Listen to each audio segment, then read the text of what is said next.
Boa tarde a todos, boa tarde a todas. Meu nome é Paulo Serra, eu sou diretor de inovação da Blue Ocean. É meu nome de todos nós da Blue Ocean, que eu dou as boas-vindas a vocês a esse nosso primeiro encontro da trilha de gás e energia, né, onde vamos discutir vários temas muito relevantes, muito importantes. Obrigado à presença de todos, de todas vocês que estão aqui.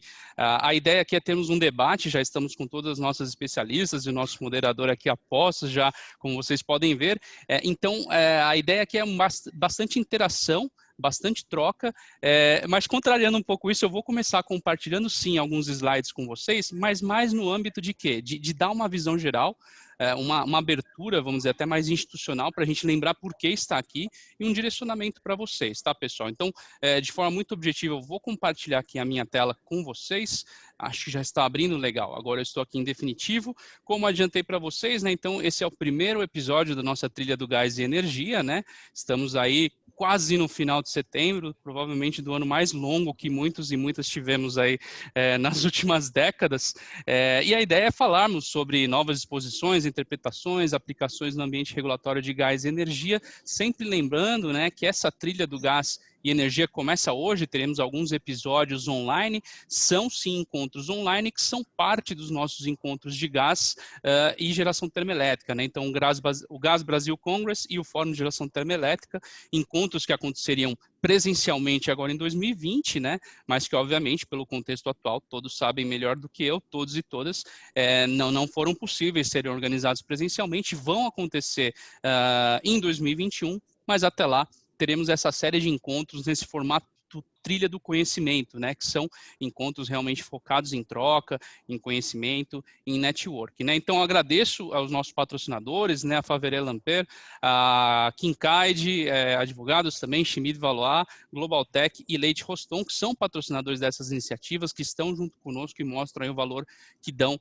a esses temas e a troca que se estabelece tanto presencial como online sobre assuntos tão relevantes, né? O que eu queria comentar com vocês, pessoal, aqui do ponto de vista técnico, aqui da sala que nós estamos, né, é uma sala de webinar do Zoom. Ela é um pouquinho diferente das salas de reunião do Zoom, né, onde devem estar bastante acostumados, bastante acostumadas.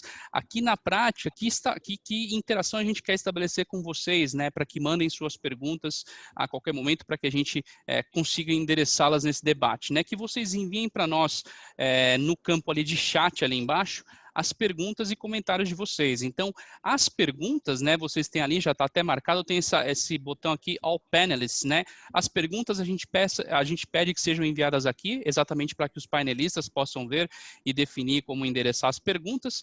Agora, comentários mais abertos que querem fazer, né, que queiram fazer com os participantes, até mesmo compartilhar seu LinkedIn, a gente fazer um network aqui, aí a gente orienta que seja feito ali nesse All Panelists and Attendees, porque aí todo mundo pode ver, né? Então, perguntas para os painelistas, comentários em gerais para panelists and attendees, ou seja, para os painelistas e para os participantes desse nosso encontro, tá?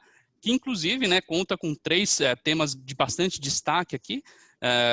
Vamos falar sobre pontos críticos, né, para a decolagem do novo mercado de gás, também das principais dificuldades na interpretação e interlocução do setor, e o que pode ser feito para superá-las, e sem perder de vista, né, termos aqui uma visão das mulheres fortes na indústria de gás e energia, né? Vocês vão perceber que as nossas participações contam essencialmente com debatedoras, que inclusive eu vou tomar aqui a licença poética para apresentar para vocês, né? Então está aqui com a gente a Renata Beckett-Isfer, ela é procuradora federal, assessora do MME e membro do Conselho Fiscal da PPSA Eletronet, né? A Renata que atuou, inclusive, na execução dos principais projetos do MME para o setor, como o RenovaBio, REAT 2020, Abastece Brasil, também o Novo Mercado de Gás, ela que é mestranda na área de Direito, Políticas Públicas e Desenvolvimento, inclusive, claro, com dissertação na área de gás natural. Obrigado por estar com a gente. Também está aqui a Camila Cioli, ela que é gerente regulatória da Celsi, né? A Camila, ela soma experiências tanto no setor público como privado, com certificação de operadoras no mercado de energia elétrica e advogada, inclusive com MBA no setor elétrico pela FGV, além de ser pós-graduando em Direito de Energia. Obrigado por estar com a gente. Também está conosco a Denise Sayão Vieira, ela é gerente jurídica e de governança da TBG, né? São 25 anos de experiência dela, que é advogada, formada pela PUC do Rio de Janeiro e MBA em Direito e Economia. E na TBG já soma 20 anos de atuação, né? Inclusive atuando e gerindo as áreas jurídica, de compliance, governança, RH, inclusive ela que é presidente da Comissão de Ética da TBG. Obrigado por estar com a gente. Denise, um prazer ter tua presença aqui também. E a Regina Rosário, né? Fecha aqui o nosso hall de debatedoras, ela que é diretora técnica da Grécia, ela atuou diretamente, inclusive, na resolução que fomentou a abertura do mercado de gás natural em Sergipe, com experiência nos últimos 10 anos em setores ligados aí à ciência, tecnologia e inovação. Ela que é graduada em Química Industrial, com mestrado em Engenharia Química e doutora, inclusive com estágio doutoral em Portugal. Obrigado por estar com a gente, Regina. E também, claro, temos aqui a moderação, na moderação o Dr. José Roberto Faveret, ele que é sócio, né, de Faveret Lamper e é procurador do Estado do Rio de Janeiro, tendo sido inclusive diretor jurídico da OGX e procurador da República e também procurador do município do Rio de Janeiro, né? Hoje o Dr. Faveret é um dos mais reconhecidos advogados do país nos setores de óleo, gás, energia, logística, infraestrutura, regulação, financiamento de projetos. Então, prazer ter a tua participação para moderar esse nosso encontro, né, pessoal? Então, tendo isso sido dito, eu vou parar aqui meu compartilhamento. Como falei para vocês, a ideia é um debate, né? Então, esses eram os slides que eu tinha para compartilhar, para dar uma visão geral para vocês sobre o tema. Eu vou passar, coloco aqui, na verdade, eu passo um pouco aqui a palavra aos nossos especialistas, ao Faveret, para dar as boas-vindas para vocês, né? Olá, pessoal, tudo bem? Boa tarde. Boa tarde. Boa tarde. Tudo certo. Boa tarde a todos. Legal. E para a gente começar, né, dar o pontapé no nosso encontro, passo então a palavra para o Dr. José Roberto Faveret para fazer aí uma abertura para nós, trazer seus comentários e a gente conseguir ter uma dinâmica muito bacana de debate com os nossos especialistas. Não deixem de usar o chat para se comunicar com painelistas com as questões de vocês e também para compartilhar junto a todos e todas as participantes. Bom encontro a todos. Dr. Faveret, te passo a palavra então. Vamos lá? Paulo, muito obrigado. E eu queria iniciar parabenizando a iniciativa da Blue Ocean. O gás natural hoje é um tema que está na moda, está todo mundo discutindo, a gente abre o jornal, tem sempre alguma coisa a respeito de gás natural. Mas vocês conseguiram uma proeza de chamar 4 das principais formadoras de opinião na área de gás natural no Brasil. Então, eu queria parabenizar pela organização do evento, pela seleção das debatedoras e não sei se eu estou no nível delas, mas é uma grande honra poder estar aqui com todas vocês. Já para irmos aos finalmente, o gás natural, como eu já disse, ele está na moda. Há 25 anos eu lido com gás natural. Eu costumo brincar que meu envolvimento com gás natural foi meio que acidental e desde então eu estou envolvido com ele. Acho que posso ter, de uma forma ou de outra, com maior ou menor grau de proximidade, eu me envolvi com quase tudo que existe hoje de gás natural no Brasil. E foram 25 anos de muitas alegrias e algumas frustrações, né? O mercado de gás natural é um mercado muito complicado.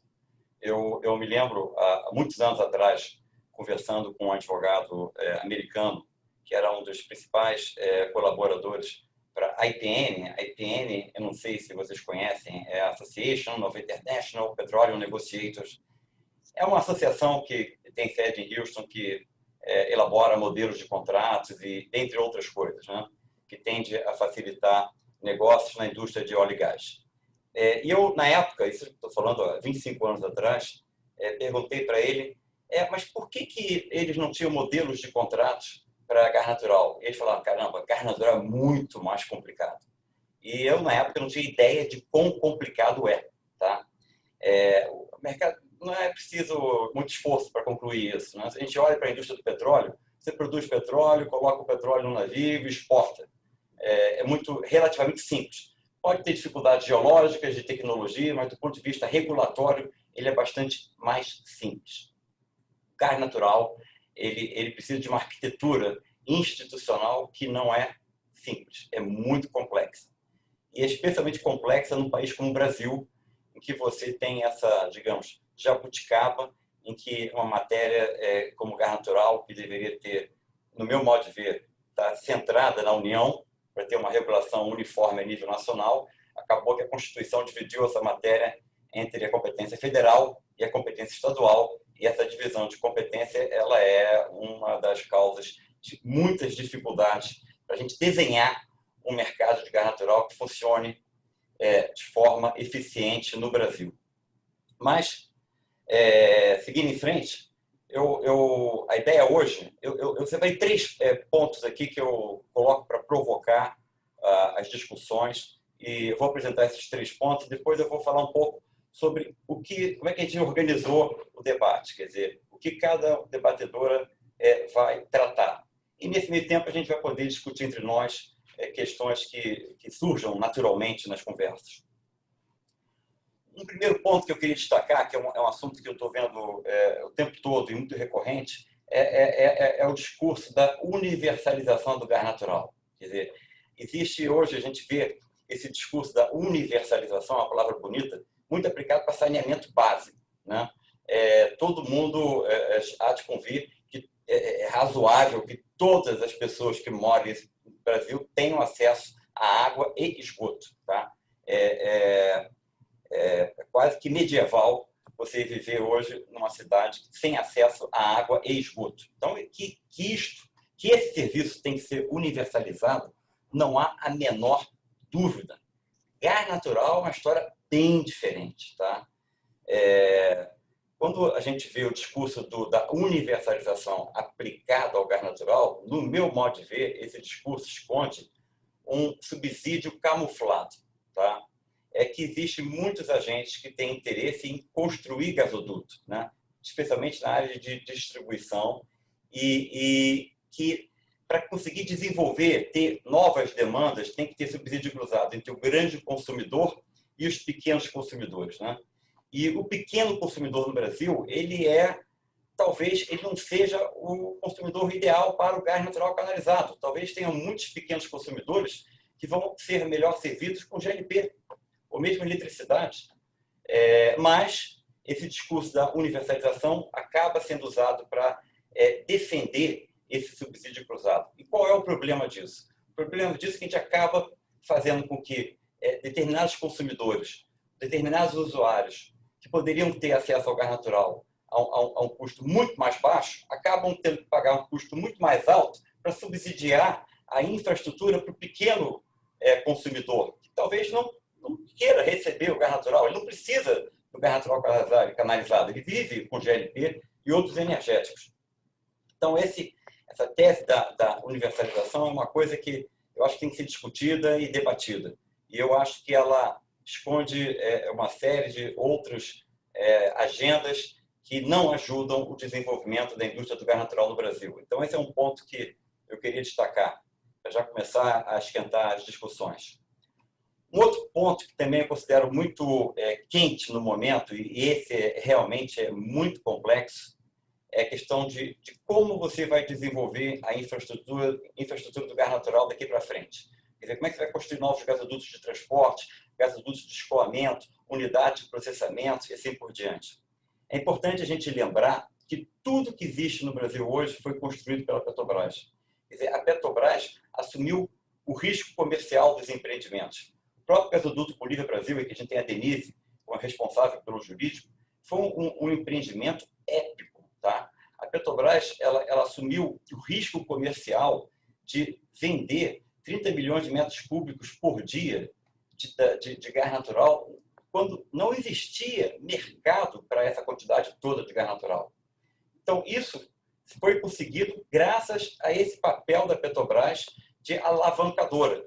E, de alguma forma, também graças ao fato de que a Petrobras tinha, naquela época, um monopólio de fato, que mitigava um pouco o risco comercial que a Petrobras ficava exposta.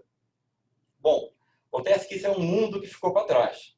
No mundo novo, nós não devemos esperar a Petrobras nesse mesmo papel, em que ela vai ser, digamos assim, a tomadora do serviço de toda e qualquer nova infraestrutura.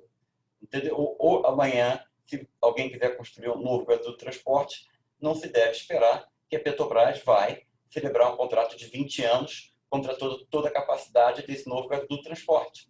Tá? Então, na medida em que a Petrobras deixa de ter esse papel, está proibida de ter esse papel pelo CAD, como é que a gente faz para financiar nova infraestrutura do gás natural? Esse é um grande dilema. E esse é um dilema que permeia a infraestrutura de uma forma geral. E é a questão que eu já falei aqui, do risco comercial. Quer dizer, é muito difícil você... A infraestrutura é capital intensivo. Você precisa sempre de financiamento. É muito difícil encontrar um financiador se esse financiador enxerga um grande risco comercial naquele projeto. Então, você tem que mitigar o risco comercial. No setor elétrico, isso conseguiu ser feito através de leilões promovidos pela ANEEL. Você tem leilão de linha de transmissão, você tem leilão de termoelétrica, de hidrelétrica. Esses leilões permitem que o empreendedor consiga um contrato de comprando a energia ou de uso da linha de transmissão, seja o que for, seja tomando aquele bem ou serviço no longo prazo, assegurando um fluxo de caixa que facilita o financiamento daquele empreendimento. Isso no gás natural não existe. Tá? Então, essa é uma das grandes questões que hoje está presente na indústria do gás natural. Como financiar novos empreendimentos sem a Petrobras. Tá? Inclusive, essa é uma das questões que permeia as discussões que estão hoje sendo travadas no Congresso a respeito do PL 6407, que se propõe ser a nova lei do gás natural. A gente vai poder falar sobre isso bastante hoje, mas uma das discussões é tentar, uma das ideias que estão sendo defendidas no Congresso é das termoelétricas estruturantes, né? Que seriam termoelétricas que teriam uma localização, por exemplo, no centro-oeste, e ela seria ligada a um gasoduto de transporte, que poderia ser ligada a uma unidade de processamento e, eventualmente, um gasoduto de escoamento da produção, um gasoduto submarino. E toda essa infraestrutura estaria pendurada naquela termoelétrica. Então, você teria um leilão, né? Então, você teria um contrato de compra de energia de longo prazo, num regime, digamos assim, num leilão, uma arquitetura diferente daquela que a gente vê hoje, né? E esse contrato de compra da energia da termoelétrica ele geraria o fluxo de caixa necessário para amortizar o investimento em toda essa infraestrutura. Agora, essa ideia, que eu não acho de todo errada, ela não quer me parecer, algo para ser transformado em obrigação legal. Entendeu? Ela é uma ideia que a gente pode discutir, podem existir situações em que ela faz sentido, mas não tem menor cabimento isso virar uma norma legal. Então, em que pese a ideia, a estratégia ser algo que eu acho que merece ser discutido sem preconceito, eu acho que não é assunto para a gente tentar colocar no PL 6407. Tá? Mas essa é uma questão muito importante para o futuro da indústria do gás natural no Brasil. E a terceira questão que eu também coloco aqui para provocar as discussões é como a gente faz para migrar de um mercado em que você tem ainda o monopólio de fato da Petrobras, no mercado de comercialização de gás, né, da molécula, em que você tem o monopólio de fato da Petrobras, para um mercado competitivo com múltiplos agentes. Tá? Isso também é um desafio gigantesco. E aí existem várias ideias. O CAD adotou uma série de medidas no sentido de restringir a participação da Petrobras no mercado.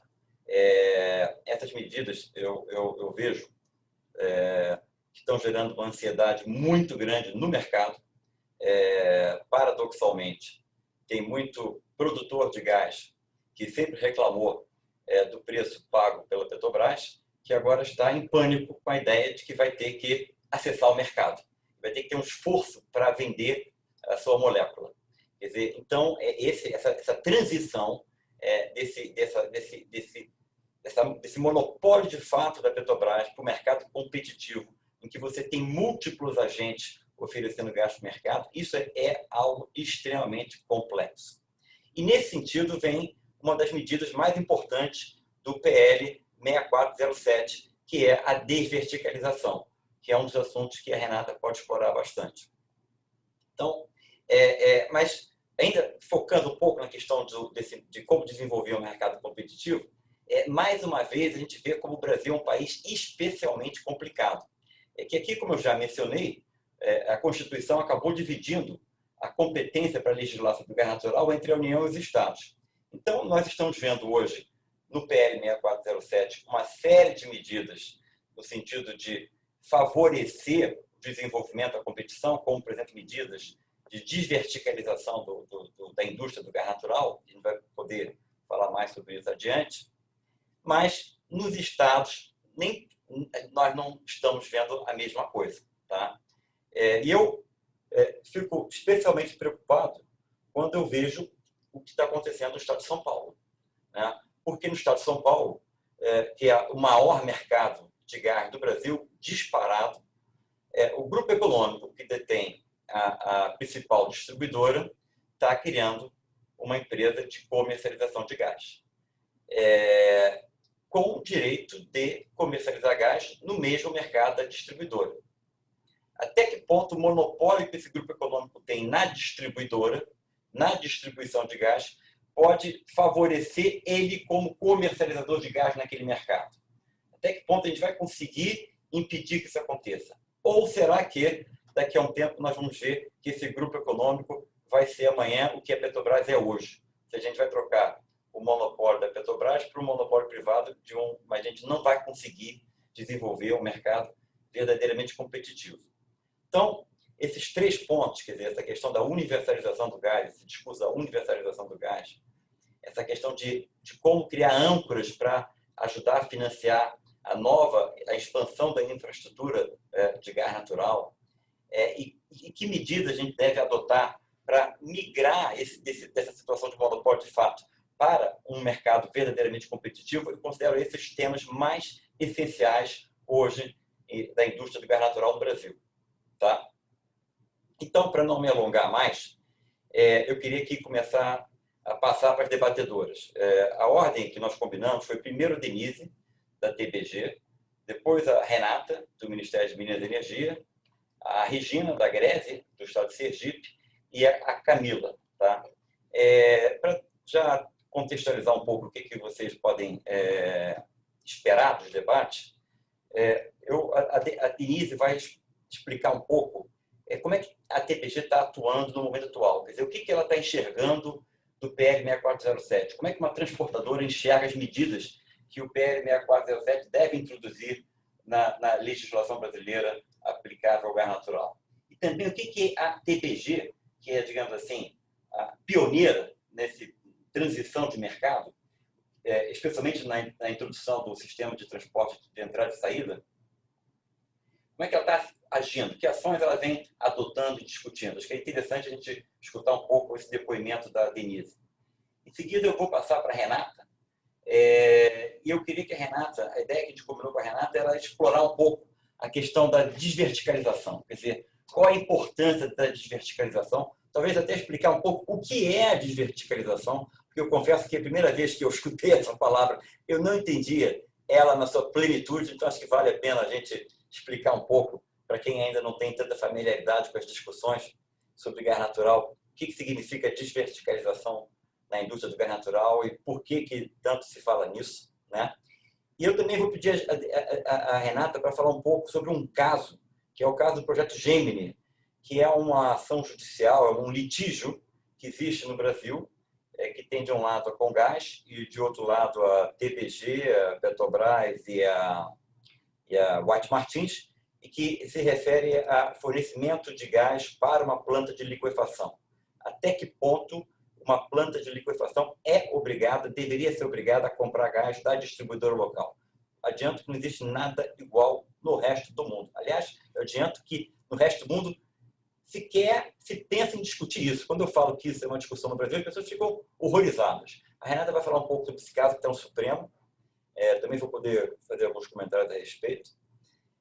Depois a gente passa para a Regina. A Regina é da Greve, a gente já falou.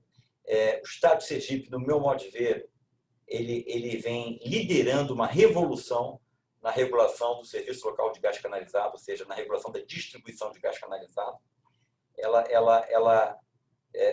Talvez foi o Estado mais arrojado, e eu queria escutar um pouco a experiência dela nesse sentido. E quais são os outros planos que eles estão discutindo lá? Acho que seria interessante escutar um pouco sobre isso. E aí eu vou passar para a Camila, que ela é o fruto dessa revolução que a Regina vem promovendo lá na greve. A Camila da Celsi, que é um dos maiores empreendimentos industriais hoje no Brasil, é um enorme terminal de GNL que está sendo desenvolvido de forma interligada com uma usina termoelétrica. Não quero adiantar muitos detalhes sobre esse assunto, mas ele é um projeto pioneiro, algo emblemático, mas também tem suas dores do parto. Também está enfrentando uma ação judicial que também vai ser um grande leading case para definir interpretações sobre a legislação brasileira. Quer dizer, aqui hoje, a ideia é a gente tratar de dois casos, dois litígios, que vão ser julgados para as mais altas instâncias e vão ser fundamentais para definir o futuro da indústria do gás natural do Brasil, que é o caso Gemini, que é fornecimento de gás para plantas de liquefação, e o caso da termoelétrica da Celsi, que está conectada a um terminal de GNL sem a obrigação de contratar os serviços da distribuidora de gás. Então, são dois casos que eu considero leading cases da indústria do gás natural. Então, dito isso, eu passo a palavra para Denise, da TPG. Denise, muito obrigado. A palavra com você. Boa tarde a todos. Agradeço aí o convite da Blue Ocean para participar desse debate aqui com pessoas aí tão relevantes, tão importantes no nosso mercado de gás. Eu queria iniciar aqui a minha participação falando um pouquinho aí sobre o TL 6.407 de 2013, conhecido aí como o Zé Roberto já mencionou, como a nova lei do gás. Esse TL ele vem estabelecer aí bases para o desenvolvimento de um mercado de gás bem mais competitivo e consequentemente com uma maior liquidez. O TL, se aprovado em sua integralidade agora pelo Senado Federal, ele tem aí o condão de promover uma profunda transformação do mercado brasileiro, com amplos benefícios para toda a cadeia, sendo capaz de impulsionar, de fato, o desenvolvimento do setor, aumentando aí os investimentos em infraestrutura. No meu entendimento, a aprovação desse TL traz também, né, facilita a entrada de novos agentes no mercado, para terem, de fato, uma participação ativa e efetiva na oferta, no transporte, na comercialização do gás no país, propiciando aí a formação de um mercado bem mais dinâmico, né? Como todos sabem, atualmente o gás representa apenas 13% aí da nossa matriz energética, número esse que vem sendo mantido há muitos anos em virtude de inúmeros fatores. Com a aprovação do projeto de lei, espera-se, né, que com regras e mecanismos aí pré-definidos, que poderão trazer uma segurança jurídica maior para os agentes do mercado, aconteçam de fato aí os investimentos que são tão necessários para o setor, impulsionando aí a decolagem desse mercado e fazendo com que de fato a gente atinja aí um mercado competitivo, que é o que todos nós queremos. Do ponto de vista das transportadoras, né, o que eu vou destacar aqui alguns pontos que eu considero de maior relevância dentro desse projeto de lei. O primeiro deles vai ser melhor explorado um pouco mais à frente, por uma das nossas debatedoras, que já foi também bastante mencionada aí pelo Faverê, que é a questão da independência dos transportadores, né? O TL, no seu artigo 5º, ele estabelece uma vedação à existência de relação societária direta ou indireta, seja na forma de controle ou coligação, entre empresas que exerçam atividade de exploração, produção, carregamento, comercialização de gás natural. É uma regra básica, também conhecida como unbundling, né? O famoso unbundling, que foi comumente utilizado nos países da Europa, nos seus processos de abertura dos seus respectivos mercados. E o que se pode falar com relação a isso é que esse movimento ele já vem, de alguma forma, acontecendo no mercado brasileiro, em razão aí das determinações do CAD com relação à venda das participações do agente dominante da Petrobras, né, em suas transportadoras. Hoje, como todos sabem, a Petrobras vendeu a totalidade das suas participações societárias, tanto na ENTS quanto na TAG, e a próxima agora será a TDG, né? Provavelmente até o final do ano que vem, a Petrobras ofertará aí ao mercado suas ações na TDG. Então, o TL, ele consolida essa obrigatoriedade de observância da independência e autonomia dos transportadores, estabelecendo, né, prazos de adequação e até mesmo regras para a escolha, por exemplo, dos administradores dessas sociedades, evitando aí, coibindo quaisquer práticas que possam, de alguma forma, comprometer esses dois princípios. Indo um pouco mais adiante, outro ponto que eu considero de extrema relevância dentro desse projeto de lei é a consolidação aí do regime de contratação de entrada e saída, do qual, como já mencionado, a TDG foi aí pioneira na implantação, né? Os nossos contratos assinados no final do ano passado, decorrentes do processo de chamada pública 01, já são nessa nova modalidade, nesse regime de contratação de entrada e saída, que é um regime que já tinha previsão aí no decreto 9.616 de 18, mas que, de fato, não era ainda utilizado no mercado brasileiro. Essa modalidade de contratação, ela confere uma maior flexibilidade do uso da infraestrutura de transporte para o mercado, possibilitando o uso do serviço para um número maior de agentes e trazendo aí uma maior liquidez para o mercado. Outro ponto bastante interessante e relevante que se observa no PL é a alteração do regime de outorga para construção, ampliação, operação e manutenção das infraestruturas de transporte. A lei do gás, a lei 11.909 de 2009, ela previa o regime de concessão, que era um regime que, apesar de juridicamente ser mais robusto, né, é extremamente burocrático, lento, e acabou por, de fato, inviabilizando aí a concessão de qualquer novo empreendimento ao longo aí dos seus 10 anos de existência da lei do gás.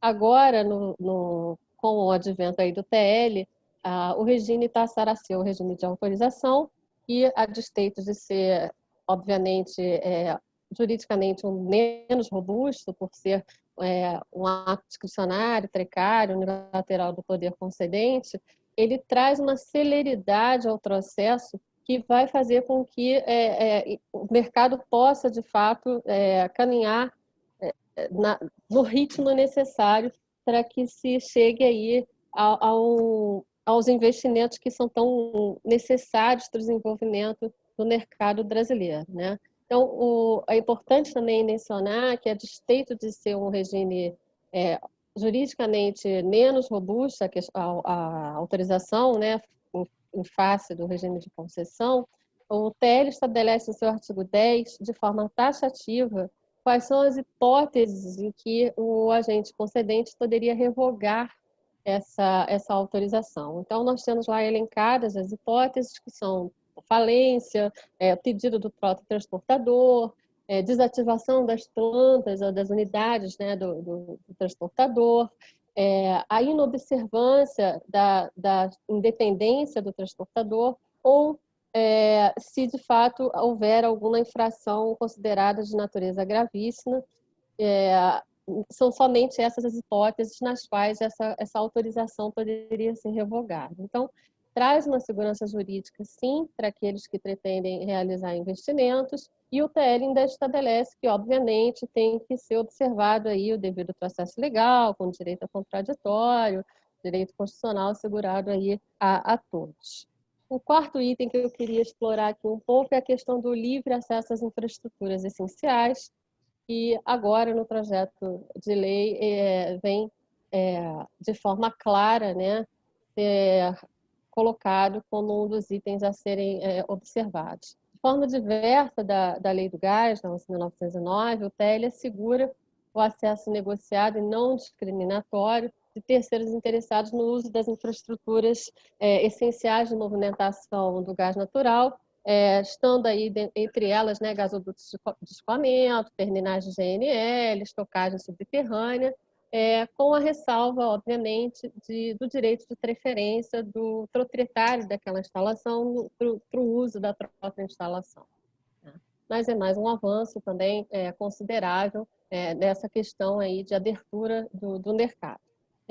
O penúltimo ponto que eu queria trazer aqui para todos é a questão da inclusão no TL, da necessidade de regras de harmonização do sistema de gás natural, os tão conhecidos, né, Network Codes, já largamente utilizados no mercado europeu. Para quem não está familiarizado aí com o termo, né, os Network Codes, eles são um conjunto de regras que tem como objetivo promover a operação de forma uniforme, harmônica, segura, eficiente e não discriminatória. Então, é mais um elemento que vem aí trazer ao mercado uma segurança jurídica maior, evitando uma série de conflitos ou interpretações diversas com relações a diversos aspectos da operação, dentre eles, por exemplo, regras de balanceamento, descongestionamento, repasse de receitas, compartilhamento de informações entre os transportadores. Então, mais um elemento bastante importante que foi introduzido aí através desse projeto de lei. E, por fim, mas não menos importante, eu queria destacar aqui também um item que já foi mencionado aí também pelo nosso moderador, que é a questão da definição da classificação dos gasodutos, né? Hoje temos aí diversos conflitos e processos judiciais nos quais já se discute essa questão. Um deles é exatamente o projeto Gemini, né? O caso Gemini que o Favre comentou. E o TL vem aí de forma inovadora, né? Estabelecendo uma separação da classificação dos gasodutos em 3 categorias: gasodutos de escoamento, gasodutos de transporte e gasodutos de transferência. Se, de fato, o texto for aprovado na forma que ele está proposto, para que um gasoduto seja classificado, de fato, como gasoduto de transporte, bastaria que fosse atendido um dos 6 pré-requisitos estabelecidos lá no artigo 7 do PL, dentre os quais eu destaco um bastante relevante, bastante conhecido já no mercado, nos mercados envolvidos, que é a questão do diâmetro e pressão dos dutos, né?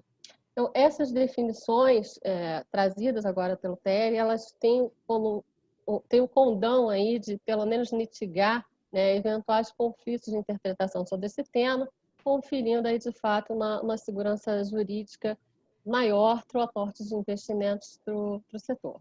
Então, sem me alongar muito mais, assim, em resumo, né, os pontos de destaque do PL que eu gostaria de trazer aqui para todos, né, são basicamente esses, que são o estabelecimento da obrigatoriedade de regras para o unbundling, a independência dos transportadores, a consolidação do regime de contratação de entrada e saída, a alteração do regime de outorga de concessão para autorização, o livre acesso às infraestruturas essenciais, ressalvado o direito de preferência do proprietário no uso dessas instalações, e também as regras de harmonização do sistema de gás natural, os Network Codes, e, por último, essa classificação dos gasodutos.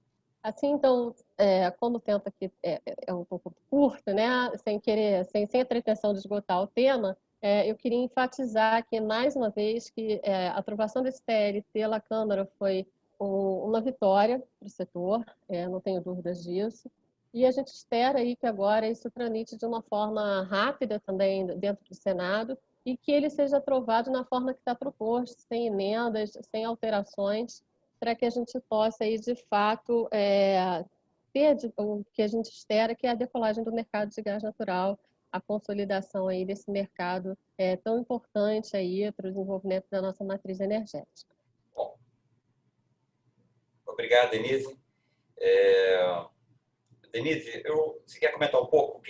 Uma curiosidade que eu tenho como é que a TBG está se colocando nesse momento atual, entendeu? Quer dizer, a TBG ela era até ontem uma empresa de cliente único, né? Durante 20 anos você teve um cliente, que é a Petrobras. Mal precisava ter uma área comercial.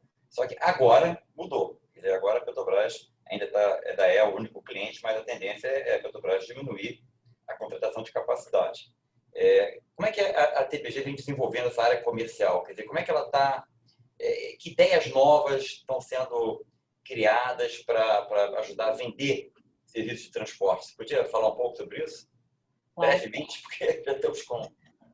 Sim, sim, claro. Vamos lá. Então, a TDG, como o Zé Roberto acabou de falar, ela tem um papel aí realmente de vanguarda no mercado de gás natural, né? A empresa, para quem não conhece, ela está em operação desde 1999. Ela é pioneira no transporte de gás natural em grandes volumes no Brasil. Ela é proprietária do gasoduto do Olívia Brasil do lado brasileiro, com uma extensão de 2.593 quilômetros. E ela passa aí por 5 estados do Brasil, Mato Grosso do Sul, São Paulo e os 3 estados do Sul. Até muito recentemente, nós tínhamos aí como único exclusivo cliente a Petrobras, né, com 3 grandes contratos aí de transporte, né, de capacidade. E no ano de 2019, no final do ano de 2019, nós então concluímos, né, a nossa primeira chamada pública para oferta de capacidade, tendo em vista o encerramento de um dos nossos contratos, do TCQ, e em razão disso foi disponibilizado aí o mercado, os 18 milhões de metros cúbicos, tendo sido um processo autorizado pela ANT e conduzido indiretamente pela TDG. Foi um processo aí de 3 longos anos de preparação, onde tivemos que estudar bastante toda a nova estruturação dos contratos para um modelo de entrada e saída. Nós tínhamos contratos cuja a tarifa era postal, agora estamos numa modalidade de contratação de entrada e saída, então houve aí um trabalho das equipes comerciais, técnicas, jurídicas, muito forte para que a gente pudesse desenvolver aí não só os mecanismos dessa nova forma de operação, como também editais, contratos e etc., para viabilizar a contratação já nesse novo formato.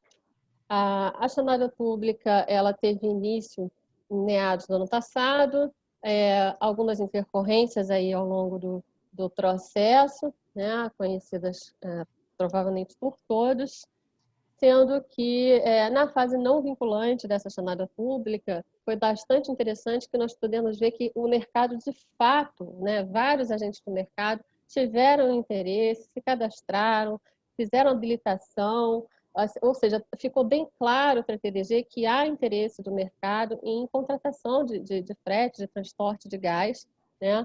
Mas, infelizmente, quando chegamos lá na fase da proposta vinculante, mais uma vez tivemos aí a Petrobras e um outro cliente com um volume bastante baixo, né? Mas que, de qualquer forma, já é um avanço, né? Temos agora, hoje, 2 clientes contratados e a Petrobras, de fato, contratando aí quase que a integralidade dessa capacidade. Essa contratação por parte da Petrobras surtiu aí, causou alguns desconfortos no CAD, principalmente, né? E em razão dos compromissos já assumidos por ela perante ao CAD, ela foi feito um acordo, né, na verdade, um termo de compromisso entre Petrobras e a ANT, no qual o TDG atuou como interveniente, através do qual a Petrobras concordou em renunciar a parte daquele volume contratado, né, de forma aí a propiciar que outros agentes do mercado pudessem contratar o transporte. Então, após essa chamada pública 01 que nós concluímos aí no final do ano passado, nós promovemos aí uma chamada pública que foi chamada pública 1R, que seria justamente através da qual essa capacidade que foi renunciada aí pela Petrobras foi oferecida novamente aí ao mercado. Tivemos novamente interessados, ficamos aí esperançosos de que, de fato, conseguíssemos mais clientes, né, para a abertura desse mercado, mas, mais uma vez, na fase vinculante, não houve apresentação de propostas por diversos fatores, em especial aí a questão da falta da própria molécula, né? Em paralelo, logo após o término dessa chamada pública 01, a TDG foi ao mercado, conversou, fez vários workshops, conversas com diversos agentes, com o intuito de trazer, né, de pegar o sentimento dos agentes de mercado com relação o porquê da não participação efetiva ou da não contratação efetiva da capacidade de transporte. Então, o resultado dessas conversas com o mercado foi, de fato, uma necessidade, chegamos à conclusão que havia uma necessidade de revisão de alguns itens, né, de algumas cláusulas contratuais, de algumas diretrizes que haviam sido colocadas nessa chamada pública inicial, de forma aí a viabilizar ou atenuar determinados itens que eram colocados nos nossos contratos que acabavam por inviabilizar ou impedir a participação de agentes interessados. Então, fizemos aí uma revisão das nossas minutas contratuais, olhamos internamente o que poderia ser, de fato, atenuado, sem que trouxesse nenhum tipo de prejuízo ou de situação importante, crítica para a companhia, e propomos aí uma nova minuta, já com cláusulas de penalidades um pouco mais brandas, com garantias também em outro formato, e até mesmo com questões de natureza operacional revistas. Tá? Esse novo contrato ele já vai ser oferecido agora na chamada pública 02, que foi, inclusive, aprovada pela ANT agora recentemente, no dia 24 de setembro, e teve início hoje. Né? Então, vamos agora para a venda dessa capacidade de transporte para os próximos 5 anos, já com um contrato mais aderente às expectativas aí do mercado. Além disso, a TDG vem trabalhando de forma bastante forte em duas outras grandes frentes, né? A primeira delas seria a chamada pública incremental, que tem como objetivo propiciar aí ao mercado a possibilidade de colher do mercado, né, impressões e intenções de projetos, né, de novos projetos de ampliação de pontos de entrada e saída, de aumento de capacidade. E esse processo esse processo chamado público incremental, ele envolve basicamente 5 etapas importantes, né? A primeira delas que já foi realizada, que é uma avaliação da demanda através do preenchimento pelos interessados de formulários de maneira não vinculante. Após, a TDG faz uma avaliação interna desses projetos através de estudos de viabilidade técnica e econômica. Depois disso tudo, da fase que nós não estamos ainda, né, há uma aprovação pela ANP, realização de uma consulta pública e depois, de fato, a realização da chamada pública e, por fim, a implementação desses ativos. Tá? Então, a TDG vem trabalhando também aí na busca de novas oportunidades para o gasoduto e para o transporte, né? E, por fim, a TDG também tem trabalhado com produtos agora totalmente inéditos no mercado brasileiro, que são os produtos chamados produtos de curto prazo ou produtos de prateleira, né?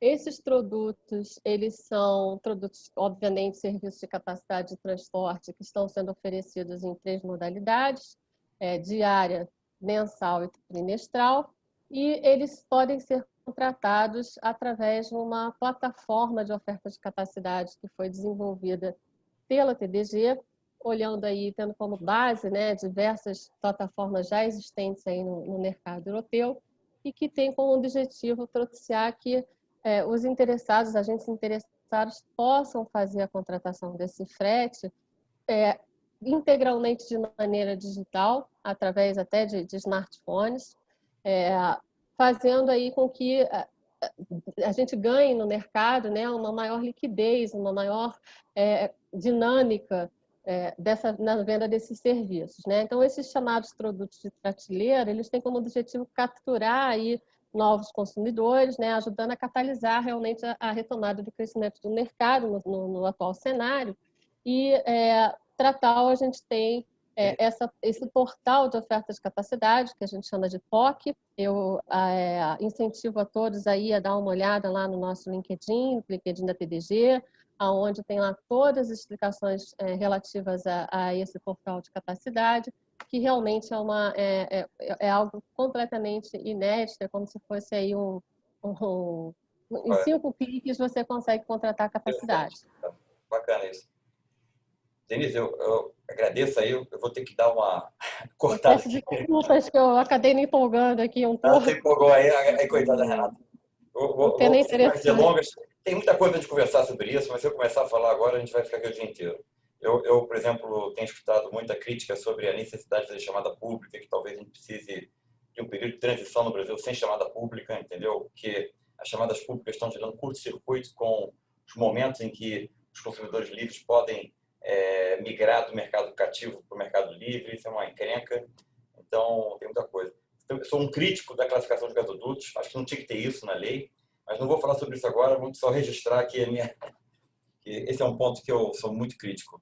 Mas aí, para a gente não perder o fio da meada, passando ainda sobre PL 6407, doutora Renata. Agora é com a senhora. Seu microfone está desligado. E vamos começar a desverticalização e dali a gente avança para o Gemini, porque tem pessoas já aqui provocando com questões a respeito do Gemini, que eu queria também fazer algumas à parte. Vamos lá. Boa tarde para vocês. Obrigada aí pela oportunidade, Blue Ocean. E parabéns aí pelas minhas colegas de painel, que são excelentes profissionais. Sempre tenho muito orgulho de ouvir as mulheres falando e mostrando competência aí como tem muitas. E o Faverê, que vem conduzindo muito bem aí o evento. Eu vou tentar ser bem objetiva, até para a gente tem ainda mais 2 painelistas, né? A questão no unbundling, na verdade, foi uma questão que surgiu mundialmente da desverticalização na década de 90. Porque a maioria dos sistemas de infraestruturas, eles tinham sido pensados como uma linha só, né? Então, a mesma empresa, ela tinha desde a exploração de petróleo até, muitas vezes até o consumo em termoelétricas. E, por exemplo, setor elétrico é a mesma coisa, ele tinha Eletrobras em toda a cadeia. E lá na década de 90 se percebeu que algumas dessas etapas que existiam, ela poderia haver concorrência entre elas. Apesar de existir um monopólio natural, por exemplo, na fase de transporte e na fase de distribuição, pelo preço, que o custo de você fazer um outro gasoduto ali eleva o preço ainda mais para o consumidor, ao invés de baixar pela competição, de você encontrar um equilíbrio de mercado, viram que algumas etapas, como por exemplo, exploração e produção, o midstream, podem ter efetivamente alguma concorrência. Só que a gente tinha um monopólio legal e um monopólio de fato, né? Com a quebra do monopólio legal, não foi suficiente para abrir o mercado, porque você tendo um agente que é dominante numa etapa da carreira, da cadeia, é muito difícil para que outro entre e seja competitivo, porque ele tem todas as informações, ele tem toda a infraestrutura e toda a capacidade de fazer um preço menor e não ter efetivamente concorrência. E quem tentar entrar acaba quebrando, né? Então, a ideia, quando você fala em unbundling, e isso aconteceu no setor elétrico no Brasil ainda nos anos 90, mas o setor de gás acabou atrasando, a gente está chegando nisso até agora, é que o seguinte, quem tem um monopólio natural nas fases em que não tem como ter competição, ele não pode ser dono também, né, ser proprietário de outras etapas na cadeia, porque daí ele vai ter uma dominância do mercado que vai impedir a concorrência. E, de novo, o nosso objetivo aqui é a abertura de mercado. Todo mundo quer muitos players, todo mundo quer que tenha bastante gente vindo, porque quanto mais competição você tem onde dá para ter competição, menor o preço final do insumo, né? Então, essa é toda a história do unbundling. O PL, ele traz a questão das transportadoras já no seu artigo 5º, mas até respondendo à provocação do Faverê no começo, existe uma discussão muito grande, respondendo também à provocação que já surgiu aqui nas perguntas, né, sobre o artigo 25, parágrafo 2º, existe uma discussão muito grande sobre a competência regulatória da União e a competência regulatória dos Estados, né? Existe algo que não é muito eficiente na nossa legislação, na nossa Constituição, que para quem conhece esses termos de regulação seria enquadrado até como uma falha de governo, você ter uma dualidade de competências numa mesma cadeia. A gente está falando de uma indústria de rede, né, que uma etapa depende da outra, você depende da infraestrutura. Se você não tiver uma harmonização, uma uniformidade nessa regulação, você pode ter problemas como a gente tem aí de não ter efetivamente um mercado. Mas a realidade é essa, é a Constituição, o que ela fala? Que compete aos estados explorar diretamente ou mediante concessão os serviços locais de gás canalizado. Né? Eu estou reforçando canalizado aqui porque a gente vai entrar na questão do Gemini depois. Enfim, é uma competência administrativa, eu até tenho uma posição mais radical juridicamente que o resto, porque quando você fala em competência legislativa, que é a competência para legislar, a competência sobre o setor de energia exclusiva da União, gás natural faz parte da competência exclusiva da União, né? Faz parte de energia, mas enfim, vou tirar essa discussão que eu sei que eu ainda sou mais extremista, mas o fato é que existe uma discussão. Os estados defendem que tratar disso é uma competência estadual e a União defende que é federal. Então, se você for entrar agora no unbundling, na distribuição no PL, ou o PL vai travar, ou vai acabar numa ADI, um outro leading case que a gente vai estar discutindo daqui a 10 anos, enquanto for julgar. Então, qual que foi a intenção do artigo, então, do artigo 30 que está lá e que fala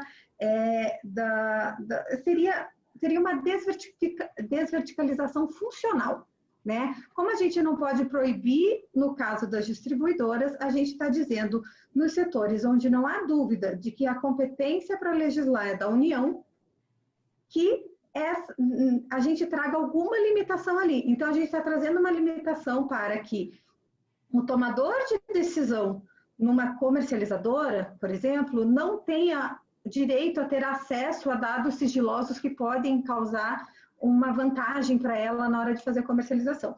Esse foi o objetivo ali do artigo 30, né? Aí preservando, então, a matéria onde não há discussão da competência, né? Foi o que se buscou. A gente está tratando de comercialização, está tratando de midstream, exploração e produção, e não está vedando nada às distribuidoras, né? Então, essa é a grande questão. Mas, assim, do ponto de vista de todos os estudos que foram feitos no Gás para Crescer, no novo mercado de gás, se verificou a grande importância de você incentivar a competição e a desverticalização é uma grande etapa disso. Posso só fazer uma parte aqui para não perder o fio da meada? Eu entendo que o PL não poderia tratar da distribuição de gás, que isso iria assim, abrir a caixa de Pandora e nada mais ia conseguir ser discutido, porque gerar um impasse político gigantesco. Entretanto, eu acho que a União ela detém de modo inquestionável a competência para tratar da comercialização de gás. E para você ser comercializador de gás, você tem que ter uma autorização da ANP, registro junto à ANP. Então, se assim eu acho que poderiam existir restrições para o comercializador de gás. Então, por exemplo, eu poderia proibir o comercializador de gás de comercializar gás no mercado livre de uma distribuidora que é vinculado ao comercializador. Entendeu? Eu acho que isso é uma coisa que eu entendo que seria plenamente possível do ponto de vista jurídico. Tá? Eu não estou aqui menosprezando ou minimizando as dificuldades de ordem política. Tá? Eu também queria até fazer uma outra observação, que é a seguinte.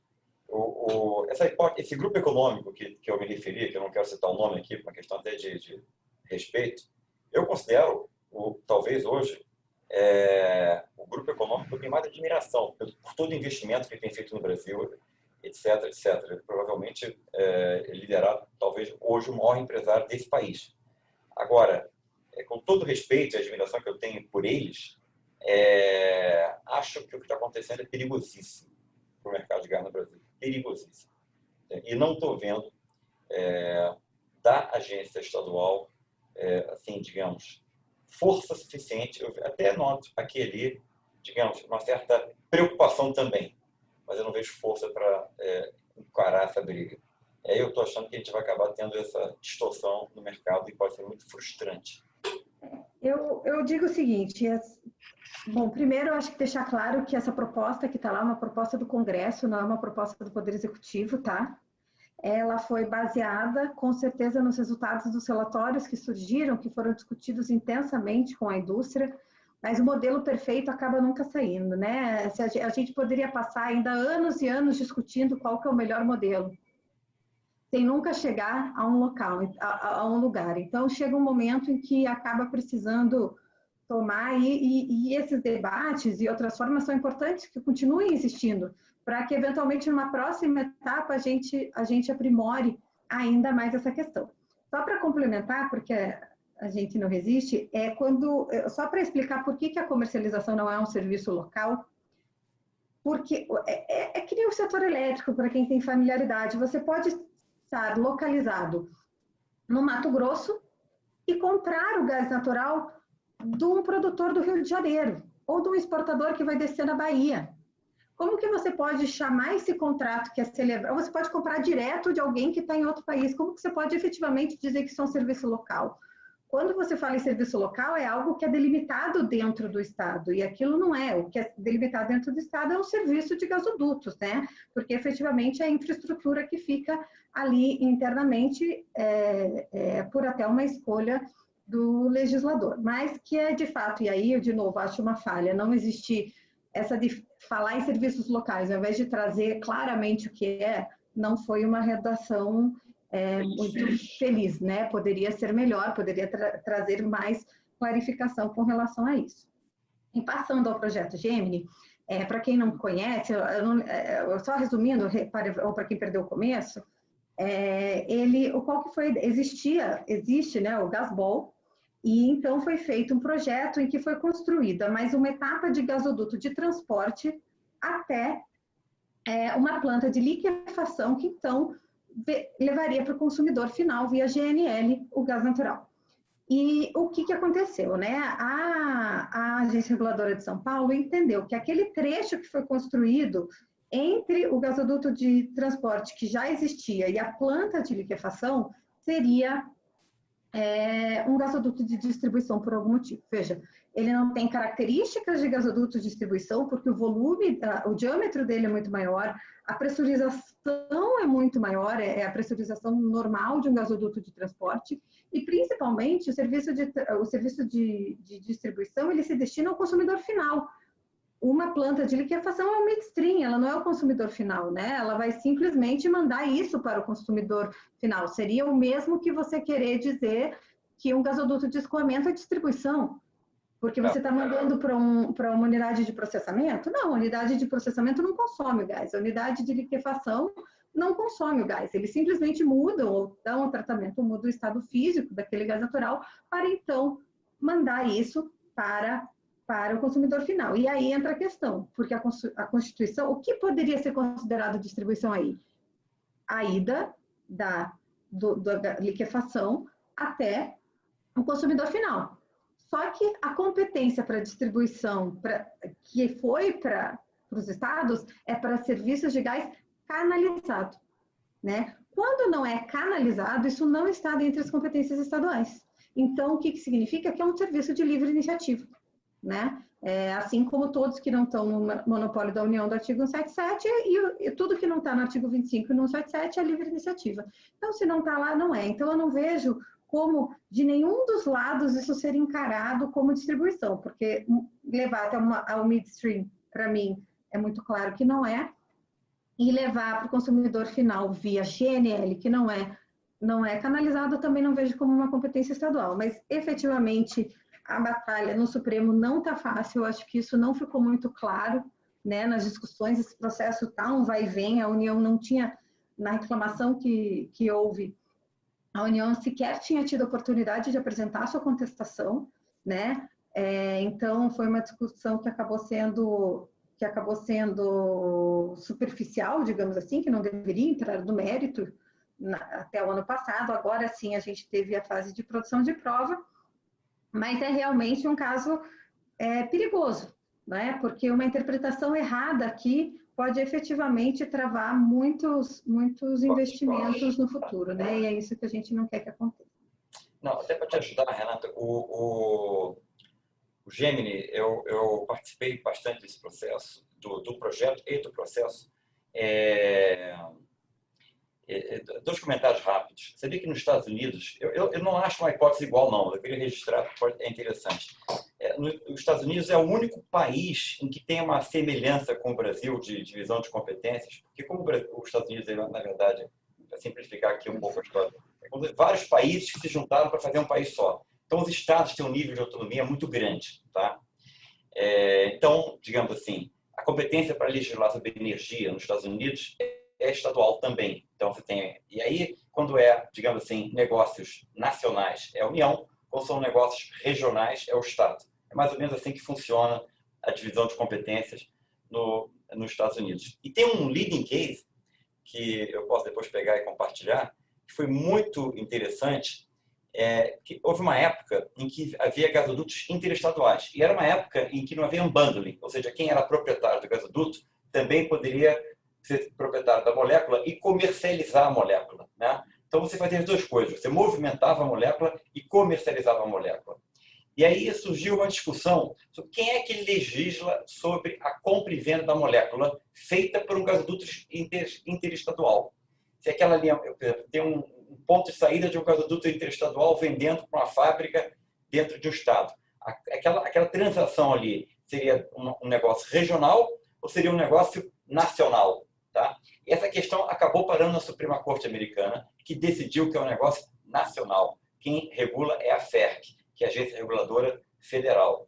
Então, essa é uma informação que eu acho importante para a gente usar. O outro ponto que eu costumo dizer é o seguinte: o artigo 25, parágrafo 2º é pessimamente redigido. Concordo totalmente com o que você acabou de falar. Não obstante, o negócio que ele tenta reproduzir já existia no Brasil quando a Constituição foi promulgada. Quer dizer, não é razoável supor que quando alguém criou aquele dispositivo, estivesse inventando uma nova modalidade de negócio, uma nova atividade. Eles queriam retratar um negócio que já existia. Qual era o negócio que já existia? Distribuição de gás canalizado. A SEG já existia, a Comgás já existia, existia até no Rio Grande do Sul distribuição de gás canalizado. E o que era a distribuição de gás canalizado? Movimentar gás por duto para o consumidor final. Esse era o negócio que essas empresas faziam. E, no meu modo de ver, é esse o negócio que a Constituição Federal deu para os estados. Movimentar gás por duto para consumidor final. Tão simples quanto isso. Acontece que, de lá para cá, os estados quiseram, digamos, alargar essa competência e criaram um Frankenstein. Tá? Com todo respeito aí aos representantes do Estado, que eu me incluo. Tá? Mas é um pouco isso que está acontecendo. Mas o Gemini é muito preocupante, porque a prevalecer a tese da Comgás, até a entrega de gás para processamento teria que pagar. A entrega do gás para uma planta de processamento teria que ser contratada junto aos distribuidores. Vai gerar um custo na cadeia, sem agregar nenhum valor, que vai afetar a competitividade do gás natural como energético e vai afetar a competitividade da indústria brasileira como um todo.